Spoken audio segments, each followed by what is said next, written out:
Thank you అనండా. ఇక్కడికి విచ్చేసిన విద్యార్థులకు అలాగే పేరెంట్స్కి అలాగే వేదిక అలంకరించిన పెద్దలకి అందరికీ కూడా నా హృదయపూర్వక నమస్కారాలు తెలియజేస్తున్నాను. ఫస్ట్ ఆఫ్ ఆల్ నేనైతే ల్యాగ్ చేయదలుచుకోలేదు. నేను చెప్పదలుచుకున్న 2 మొక్కలు చెప్తాను మీకు.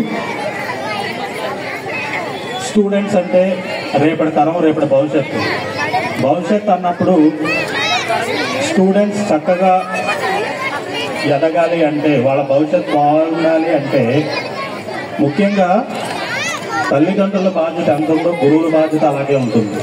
సో అటువంటి విషయంలో మంచి ఉన్నతమైన విద్యను అభ్యసించడంలో మన మురళీ మాధవ విద్యాలయం అలాగే ఈ విద్యాలయంలో ఉన్న గురువులు ఎవరైతే ఉన్నారో వీళ్ళందరూ గౌరవనీయులు. వీళ్ళందరూ ప్రముఖ పాత్ర వహిస్తూ ఇంతమంది విద్యార్థుల్ని చక్కగా అంటే ఇప్పుడు నేను స్టూడెంట్స్ ఇచ్చిన స్పీచెస్ చూశాను. ఒక్కొక్కరు కూడా చాలా కాన్ఫిడెంట్గా వెరీ వెరీ బ్యూటిఫుల్ వివిధ అంశాలు తీసుకుని వాళ్ళు మాట్లాడటం అన్నది చాలా బాగుంది.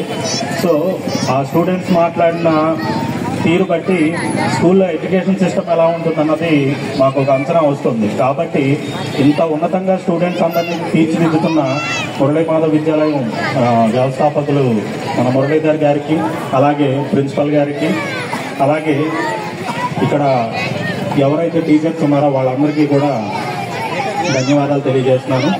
అయితే ఇక్కడికి ప్రిన్సిపల్ గారు నన్ను గెస్ట్గా పిలిచారు కాబట్టి నేను ఒకే ఒక విషయం చెప్పదలుచుకున్నాను, ల్యాక్ చేయదలుచుకోలేదు. ప్రతి మనిషికి కూడా ముఖ్యంగా మైండ్లో 2 విషయాలు మెదులుతూ ఉంటాయి. బాడీ మైండ్ కంట్రోల్లో ఉండడం, మైండ్ బాడీ కంట్రోల్లో ఉండడం. అంటే బాడీ మైండ్ కంట్రోల్లో ఉందనుకోండి మనం ఏదైనా సాధించగలుగుతాం. అదే మైండ్ బాడీ కంట్రోల్లో ఉంటే బద్ధకం అలవాటు అవుతుంది. ఫర్ ఎగ్జాంపుల్ పొద్దున్నే లేచేటప్పుడు మీ బాడీ ఏం చెప్తుందంటే ఇంకా కాసేపు పడుకుందాం చలేస్తుంది అనిపిస్తుంది. కానీ మీకున్న వర్క్ మీకున్న ప్రెజర్ ఏం చెప్తుందంటే మైండ్ లెగు త్వరగా పరిగెట్టాలనిపిస్తుంది. సో మీరు ఏదైనా మైండ్తో అనుకుని నేను ఇది సాధించాలి అనుకుని బాడీని మొత్తం మీ కంట్రోల్లోకి తెచ్చుకోగలిగితే యూ కెన్ ఏదైనా చేయగలుగుతారు. సో స్టూడెంట్స్ అందరూ కూడా ఇంకా ఉన్నతమైన స్థానాలకి రావాలని చెప్పేసి